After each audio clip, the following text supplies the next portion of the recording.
Stigma, ప్రజల్లో ఉన్న తప్పుడు అవగాహన ఏంటి అని అంటే వీడు క్రైస్తవుడు అని అంటే వీడు ఎస్సీనే. జాగ్రత్తగా వినండి, ఇదే మీరు ఎంత కాదనుకున్నా ఆయన వేరే సామాజిక వర్గం నుంచి వచ్చిన క్రైస్తవుడైనా నవీన్ వడ్డే గారు, నేను వేరే సామాజిక వర్గం నుంచి వచ్చి క్రైస్తవుడైనా, మీరు వేరే సామాజిక వర్గం నుంచి క్రైస్తవుడైనా, ఇంకెవరో వేరే సమాజం నుంచి క్రైస్తవుడైనా, క్రైస్తవుడు అనంటే తెలుగు రాష్ట్రాల్లో నువ్వు ఎస్సీవే. ఇదే సత్యము, మీరు నమ్మినా నమ్మకపోయినా ఇదే సత్యము.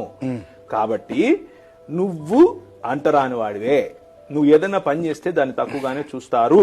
కనుకనే మనం ఏం చెప్తున్నాము అనంటే మీరు చేసే పనిలో ఎంత నిపుణత ఉండాలి అనంటే సచ్చినట్టు వాడు నీవు తప్ప వేరే వాడి దగ్గరికి వెళ్ళకూడదు.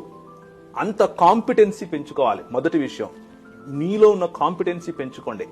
మీరు కోడింగ్ రాస్తే అవతలోడికి దిమ్మ తిరగాలి, మీరు పని చేస్తే అవతలోడికి ఎలా చేయగలిగాడు వీడు అని ఆలోచించాలి.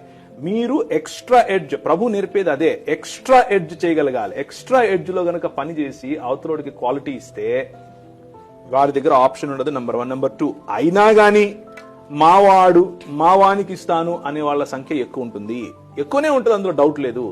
ఇవన్నీ కూడా మనము ఆలోచించుకునే ప్రభువును గ్రహించాలి, ఆలోచించుకునే ప్రభువును అనుసరించాలి. దీంట్లో మనకు సాకులేం పనికిరావు.